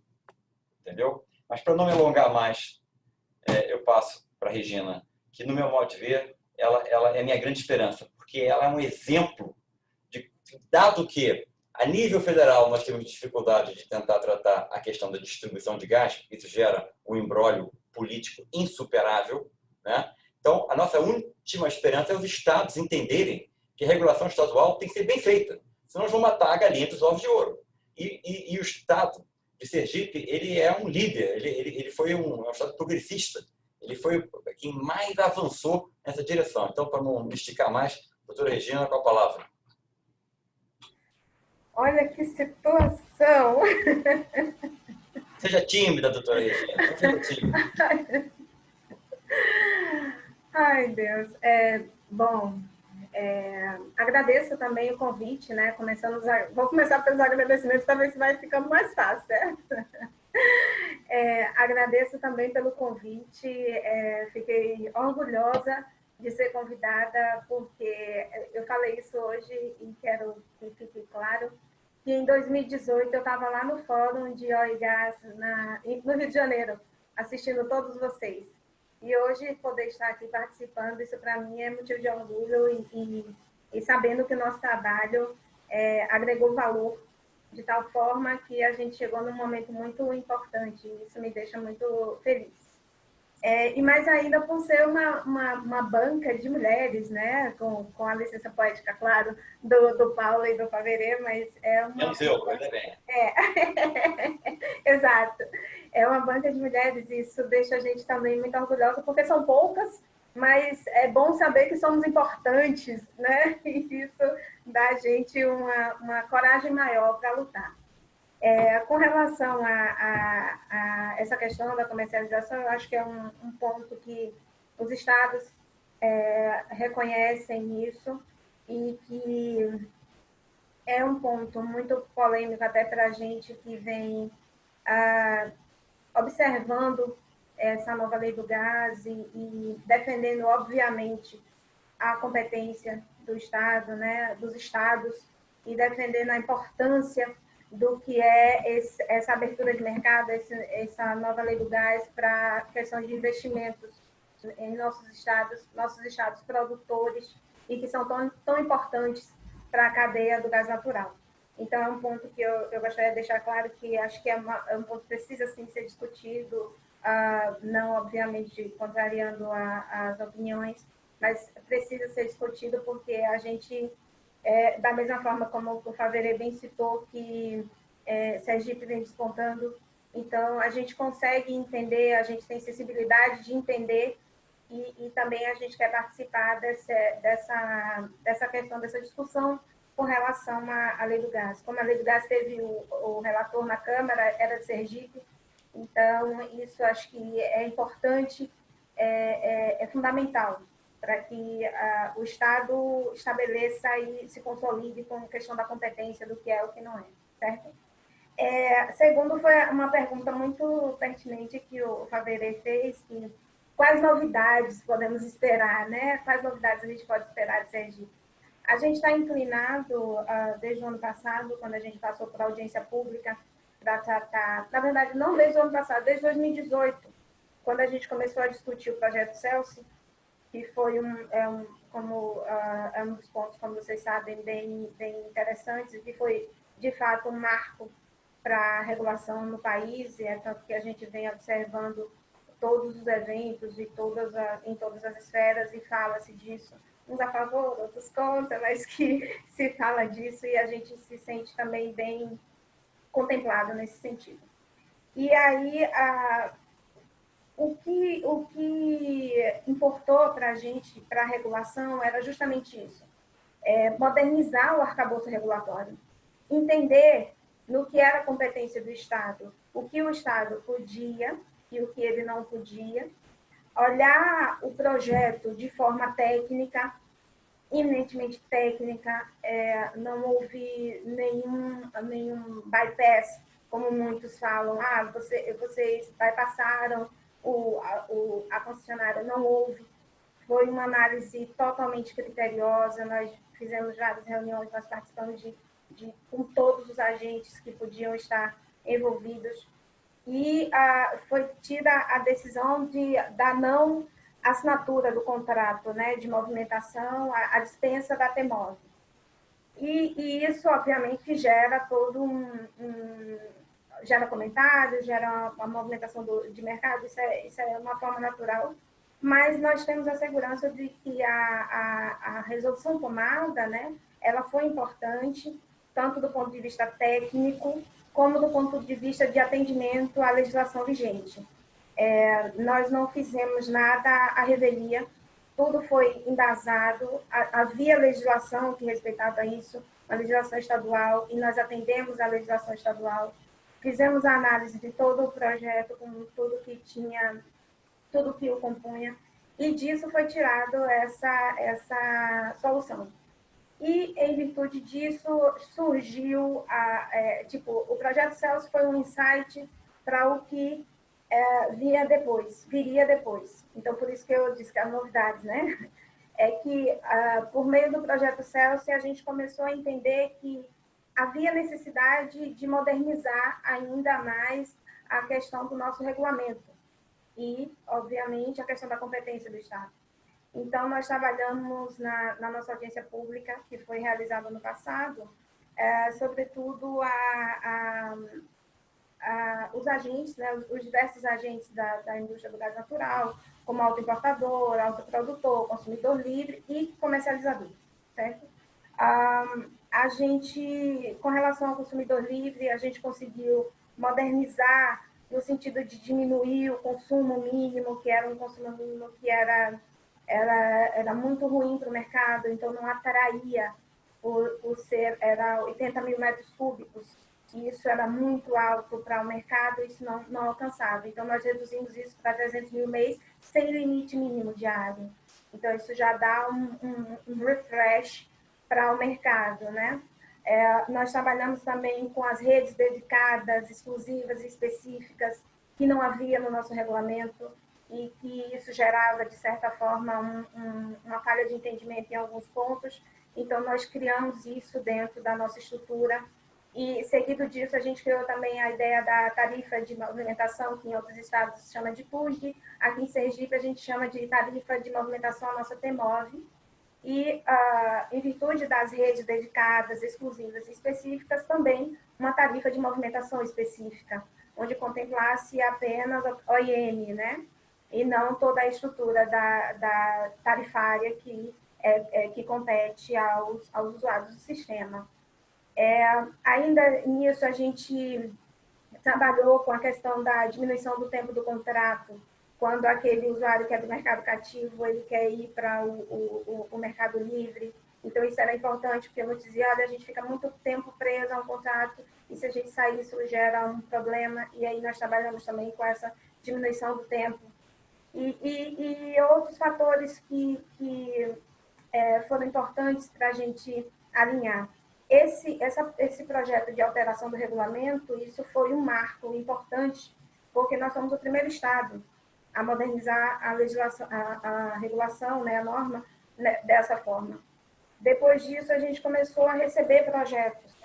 E quando o regulamento foi publicado, a gente começou a ver que houve, sim, uma oxigenação do mercado, né? Porque a gente começou a ver, via também a Secretaria de Desenvolvimento Tecnológico aqui do nosso estado, com o Dr. Zé Augusto, com o Marcelo, o pessoal daqui, começaram a ver o olhar de investidores, o olhar, porque o Sergipe ser um produto eficiente de gás, né? E está com um arcabouço regulatório moderno. E aí a gente começou a receber projetos que hoje a gente tem trabalhado muito efetivamente nisso.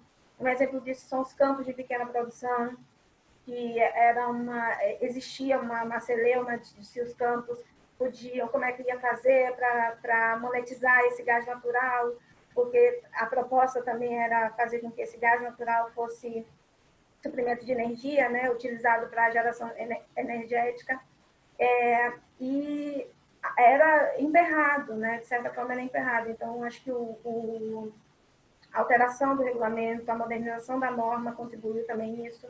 A gente teve mais recente o caso Fafem, né? Como vocês sabem, a Fafem agora está voltando a funcionar. E isso foi importantíssimo para a gente, porque também foi uma coisa que veio junto com a modernização da regulação. E nós hoje já trabalhamos com uma tarifa específica para a Fafem, também que foi publicada recentemente. E caso Fafem, mais estendido a grandes usuários, né, que compram ou não, que não, no caso, né, que não adquirem o gás da concessionária. E a novidade, né, a gente está analisando agora as redes estruturantes, né, que é o que a gente chama de gasodutos virtuais, e a gente está observando que o mercado está bem agitado com relação a isso, que há uma inclinação de chegar aonde a concessionária ainda não conseguiu atingir. Em alguns casos, obviamente, há interesse, eu entendo que posso estar errado, ok? Eu entendo que há interesse da concessionária em atuar e a gente observa isso sempre. É um caminho. O que a gente quer que fique claro é que não há por parte da AGRESE, da Agência Reguladora do Estado de Sergipe, a intenção nenhuma de bypassar a concessionária ou desrespeitar o contrato de concessão. Não. O que a gente observa é a competência estadual dentro do seu arcabouço regulatório, dentro da sua legislação estadual, do que pode e o que não pode ser aceito, certo? Entendi. Regina, e com todo o seu esforço, você ganhou de presente a Camila. Ah, é? É verdade. A gente, no começo eu não conhecia a Camila. Quando eu cheguei na Agreste, esse projeto já estava lá meio precisando de um olhar. E aí, quando a gente começou a trabalhar e entender, a Camila participou de todas as reuniões junto com o Dr. Pedro, né? Com o pessoal também de lá, o gerente de projetos, que eu sempre... Marilan, eu sempre esqueço o nome dele. Então, essa solução que foi dada à Celso, eu acho que ampliou horizontes. E esse horizonte leva a gente a esse momento aqui, né? Da importância da regulação em assuntos desse tema. Camila, então, dado avançada a hora, com a palavra. Falar um pouquinho da Celso e também do seu dono do papo aí. Boa tarde. Falar por último é sempre mais difícil, né? Pela avançada hora, todo mundo já falou. Então, assim, primeiro, eu sei que depois de 1h20, é até um pouco estranho agradecer o convite, né? Todo mundo já agradeceu, mas eu não posso deixar de registrar aqui o meu agradecimento ao Blue Ocean, ao Paulo, ao Igor e ao Faverê. É uma honra muito grande estar aqui no painel só de mulheres, como a própria Regina já falou. E aí, sem me estender muito, eu vou começar primeiro falando um pouquinho da Celso, porque para se entender o caso de Sergipe, primeiro é preciso entender quem é a Celso, né? A Celso, ela ganhou um leilão de geração de energia elétrica em 2015. A usina termoelétrica ela tem 1,5 GB de potência instalada.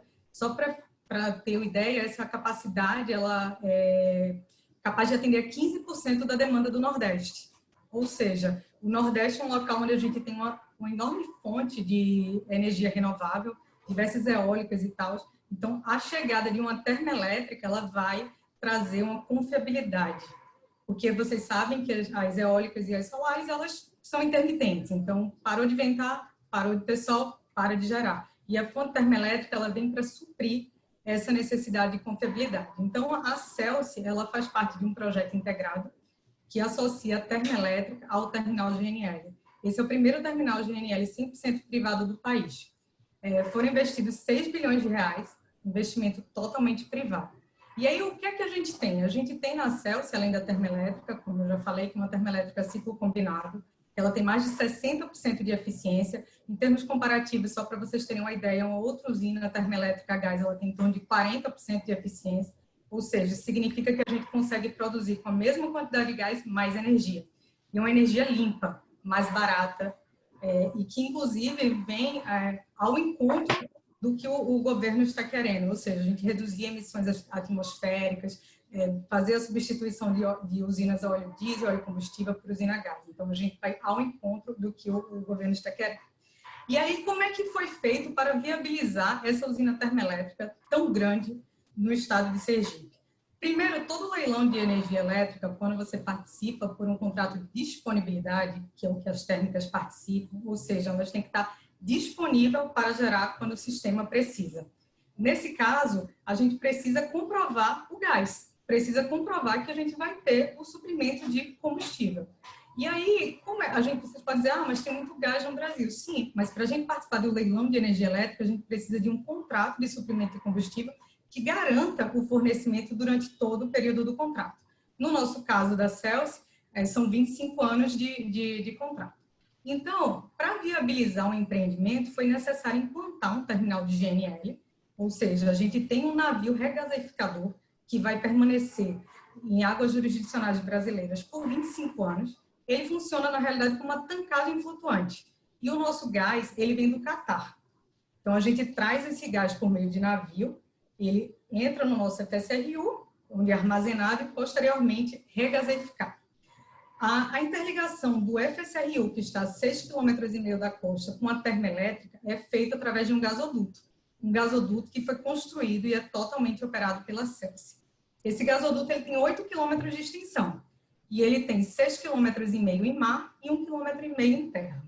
Essas autorizações para a construção do gasoduto elas foram dadas pela ANP. quando a gente participa quando a gente precisa construir um terminal GNL, um projeto integrado como o da Celsi, a gente precisa tirar diversas autorizações. No caso da Celsi, só para vocês terem uma ideia, foram em torno de 130 autorizações.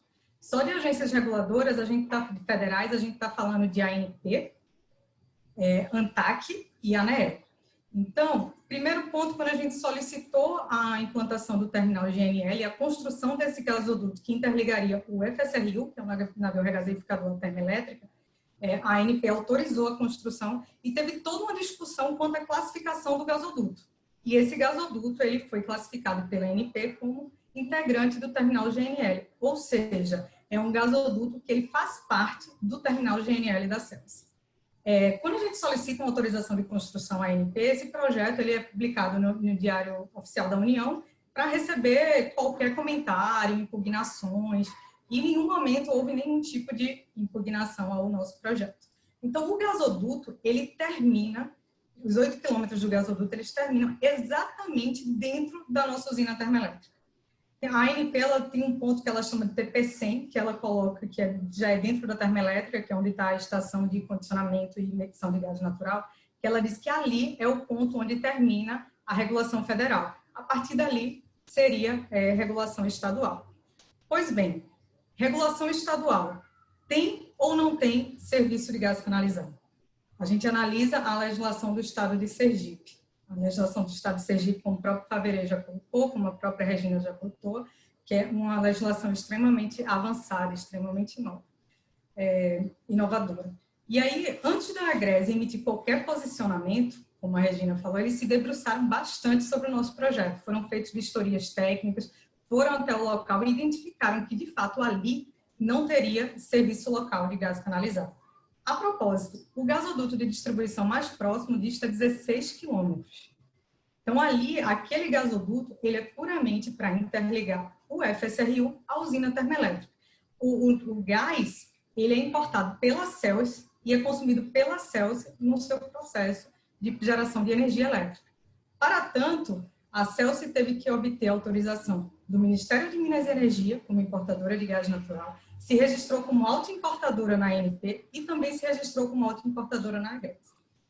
E aí, a grande questão aqui é a Sergás, que é a distribuidora local de gás canalizado, ela não concordou com essa dispensa de contratação, dispensa de celebrar contrato de operação e manutenção com ela. Mas por quê? É simples, é visível. Quando você chega no local onde termina a regulação federal, fica claro que não tem acesso de distribuição de gás canalizado. Como a própria Renata Faverê colocou, não há distribuição, até falando de outras questões, eles botaram que seria para o consumidor final. Ali não há um consumidor final, ali a Celsi ela está utilizando para consumo próprio e para geração de energia. Então, do ponto de vista da regulação estadual, a gente foi dispensado pela Agreste.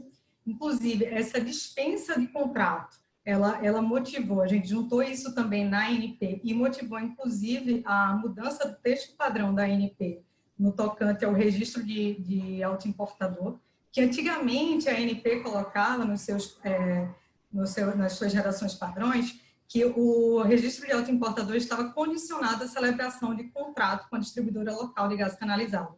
Mas, percebendo que a legislação mudou, e que a competência para os serviços de gás canalizado é do Estado, a ANP mudou a sua redação padrão, constando agora apenas que ou a apresentação do contrato de distribuição, contrato de OIM com a distribuidora local, ou a dispensa pela reguladora estadual. Ou seja, a Celsi também fez uma modificação nos casos do padrão da ANP. Mas, assim, não satisfeita, apesar de, do ponto de vista administrativo, essa situação está totalmente finalizada, a Sergás ela ingressou com uma ação judicial em face da Agreste, e também tendo como litisconsorte passivo a Celsi, com vistas à anulação dos 2 atos praticados, né? Tanto a nota técnica emitida pela Agreste, quanto também do registro de autoimportador que foi dado para a Celsi. Até então, a Sergás ela não tem conseguido êxito na disputa judicial. Eles quereram a liminar foi indeferida, ingressaram com agravo, interpuseram agravo, o agravo também foi indeferido, interpuseram um agravo regimental que também foi indeferido. Então, assim, atualmente, tanto do ponto de vista administrativo, do processo administrativo, quanto do ponto de vista judicial, fica claro que o direito da CELSE está correto, que a Agreste se manifestou conforme a legislação e que, de fato, ali não existe acesso ao sistema de distribuição de gás canalizado. Soa até um pouco absurdo ser cobrado uma tarifa de operação e manutenção quando não existe serviço, porque tarifa pressupõe um serviço. Só que tanto a construção do gasoduto quanto a operação e manutenção do gasoduto vão ser feitas pela CELSE. Então, não tem muita lógica ter uma contraprestação, um pagamento, uma celebração de contrato e, consequentemente, o pagamento da tarifa de movimentação de gás canalizado, se não há serviço a ser prestado. Acho que, talvez, se você quiser que eu exponha mais... O ponto que eu queria até para ajudar a jogar uma luz nessa questão é aquilo que eu já falei. O que é a exclusividade? O que é a atividade? Qual é o escopo do serviço concedido? É distribuição de gás canalizado. O que é isso? É movimentar gás por duto até o consumidor final. Por que eu entendo que é isso? Porque isso é o que já existia antes da Constituição de 88. E não é razoável imaginar que... E é assim que funciona no mundo inteiro. As próprias distribuidoras se chamam de distribuidores. No mundo inteiro existe a atividade de distribuição e é isso, entendeu? Não é razoável que o Brasil tenha uma atividade de distribuição que é completamente sem paralelo no mundo inteiro. Então, distribuição é levar gás até o consumidor final por duto, tá? Agora, o que eu defendo? É que se você tem o próprio consumidor, tá? O próprio usuário, movimentando o gás para um duto dele até essas próprias instalações, ele não está prestando aquele serviço, tá? Ele só presta aquele serviço o dia que ele resolver construir um duto para movimentar gás para entregar para terceiros, que é isso que a distribuidora faz. Ela constrói um duto para entregar gás para terceiros. Agora, se o consumidor constrói o duto para ele movimentar o próprio gás dele, não existe prestação de serviço. Esse, no meu modo de ver, é um ponto super relevante para entender essas discussões. Não existe prestação de serviço quando eu movimento pelo meu duto o meu próprio gás. Tá? E se não existe essa prestação de serviço, não há do que se cogitar de violação da exclusividade que o contrato de concessão dá para a distribuidora. O que não pode é o Estado permitir que uma outra empresa, que não a concessionária, construa um duto para sair movimentando gás por duto para os consumidores finais daquele território. Isso violaria a exclusividade da distribuidora. Mas quando você tem o próprio consumidor, não há. É teratológico. E o que é mais teratológico no caso da CELSE é que não tem nem aonde colocar um duto, como você falou. O duto integrante termina na planta. Então, não tem nem aonde colocar, não tem serviço para a distribuidora prestar. Entendeu? Então, o que ela chegou a propor, ela fazer uma válvula. Uma válvula, e por essa válvula ele ia cobrar, sei lá, a tarifa de distribuição em cima de toda aquela movimentação, todo o gás movimentado pela válvula. É uma coisa teratológica. É literalmente transformar a prestação do serviço de gás canalizado num tributo. O que é o tributo? O tributo é uma obrigação pecuniária sem contrapartida. É exatamente isso que muitas distribuidoras querem fazer. É cobrar um valor sem necessariamente ser obrigado a prestar um serviço. Entendeu? Isso já existe também no Maranhão, no caso da Eneva, entendeu? Que tem uma válvula dentro da térmica e ela é, então, obrigada a contratar a distribuidora local para operar e manter essa válvula. Ele paga 50 milhões por ano para essa operação de manutenção. Não existe nenhum valor agregado pela distribuidora. Não obstante. Agora, tem muitos agentes reguladoras, que não é o caso da Agreste, evidentemente, que entendem que é isso mesmo. Que você tem que olhar o serviço de distribuição como se fosse um tributo. E ponto final. Mas não há. É um erro achar que ele significa a prestação de um serviço. Ele entende que não tem nada a ver com prestação de serviço. É um tributo. E esse é o nosso país, entendeu? A briga é grande. Mas, senhores, senhoras, chegamos no nosso horário aí. Eu não sei, Paulo, como é que vocês querem fazer? Já Meu caro, avançamos. já passamos um pouquinho aqui, alguns minutos do nosso horário, né, pessoal? A gente respeita muito o tempo de vocês e das nossas especialistas, claro. Se quiserem fazer, vamos dizer assim, um minuto, um recap, né, comentar uma consideração final, seria a minha sugestão, né, até para a gente realmente não exceder. Eu acho que deu para trazer bastante a visão de cada uma de vocês e as contribuições do Dr. Faverê. E também alguns pontos bem oportunos. Eu vi que o que surgiu no nosso chat foi endereçado nas falas de vocês, né? No geral, inclusive mencionando ali, inclusive também respondendo ali por escrito no chat. O chat é bastante ativo, a gente agradece vocês por essa questão. Então, acho que conseguimos atender bem ali as questões que estavam dispostas. Seria mais para abrir para consideração final.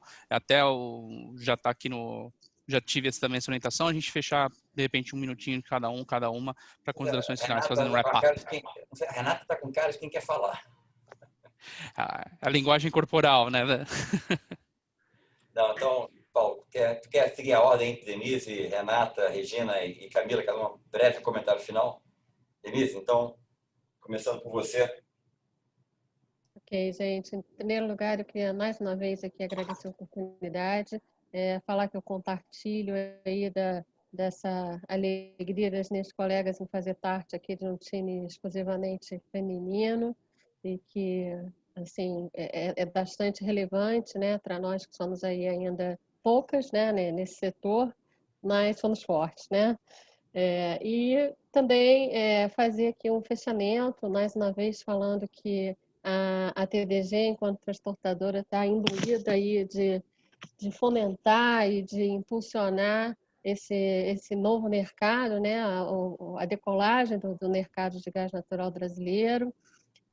Nós estamos, de fato, tentando aí, de forma inovadora, trazer soluções, trazer alternativas para que a gente possa aí sair um pouco do lugar comum, né? Que há quantos anos a gente ouve que o mercado tem que ser aberto, que tem que ser livre, etc. Nós não conseguimos, de fato, chegar lá, mas eu acho que agora a gente está num ambiente, num momento bastante propício para que isso, de fato, se realize e aconteça.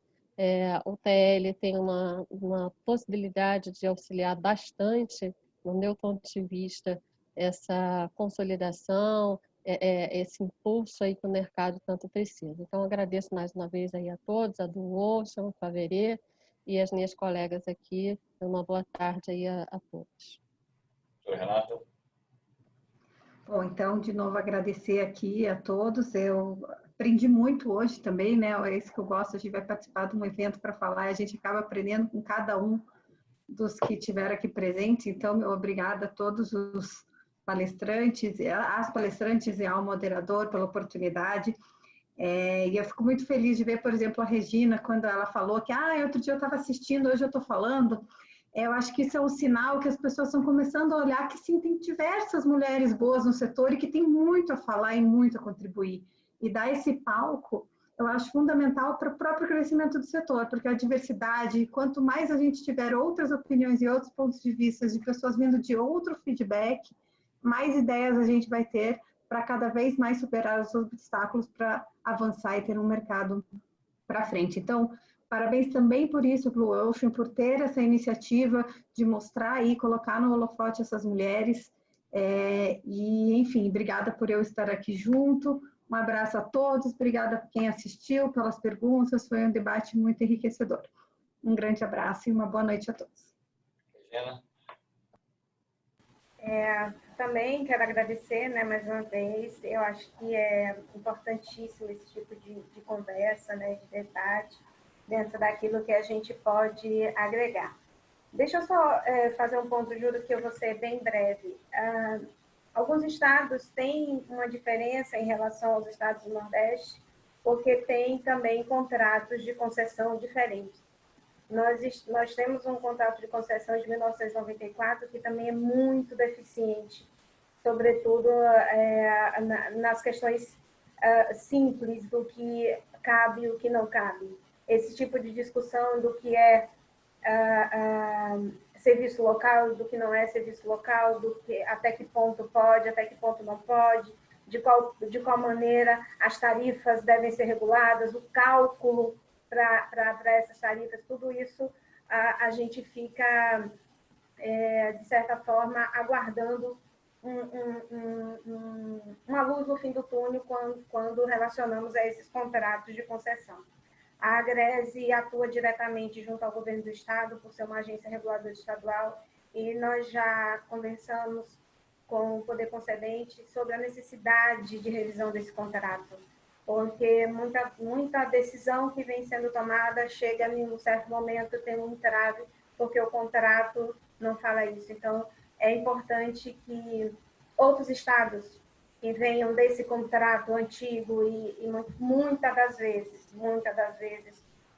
ineficiente, que esses outros estados se unam para que a gente possa criar uma corrente de modernização, sim, até nos contratos de concessão, certo? Obrigada mais uma vez, boa noite. Camila? Mais uma vez, agradecer.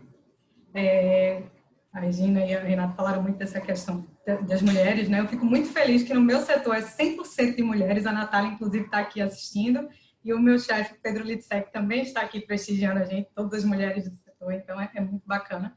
Eu acho que se a gente tivesse aqui mais 2, 3 horas, certamente teria muito assunto para a gente debater, para a gente conseguir entrar nas minúcias de cada um. Então, assim, falar é também aprender, porque realmente quando a gente fala, a gente também escuta o outro e sempre tem algo a aprender, a compartilhar. Eu gosto muito desse painel, eu gosto muito dessa forma de aprendizado e de compartilhar conhecimento e de aprender também. Então, obrigada. Achei excelente a ideia de só mulheres e, de fato, que a gente continue assim, sempre tendo mais painéis com mais rostinhas, porque somos muitas também. Obrigada. Paulo, todo mundo já... Faltou ninguém, né? Sim, sem dúvida. Você quer fazer um fechamento, doutor Faverê? Eu acho que tá bom, já tem avançado a hora, eu também tenho, acho que todo mundo tem compromisso aí depois, né? Então agora Sim. começa... Fique tranquilo, e acho que faço minhas palavras da Camila, teria muito mais para falar, mas sem dúvida do que aconteceu nessa última hora e meia, todos e todas que participaram aqui conosco saíram maiores do que entraram, né? Então acho que isso que é importante, sem dúvida adicionamos, como também colocado ali para todos no nosso chat, isso não termina neste encontro, né? Esse é o primeiro episódio de uma série, então em outubro trataremos sobre questões tributárias do setor, em novembro, dia 24 de novembro, sobre comercialização de gás natural e energia, e no comecinho de dezembro, ainda em 2020, temos mais um encontro, aí já com viés um pouco mais técnico sobre engenharia de performance em gás e energia. Então certamente temos todo um roteiro aí para os setores de gás e energia nas próximas semanas e meses, nesse contexto aqui, né, que a gente tem agora online, né, no cenário que estamos atualmente, ainda de pandemia, ainda de isolamento social,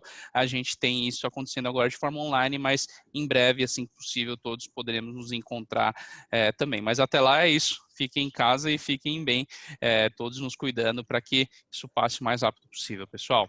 Muito obrigado. Obrigado a todos. Boa tarde. Boa tarde, até mais, pessoal. Tchau, tchau.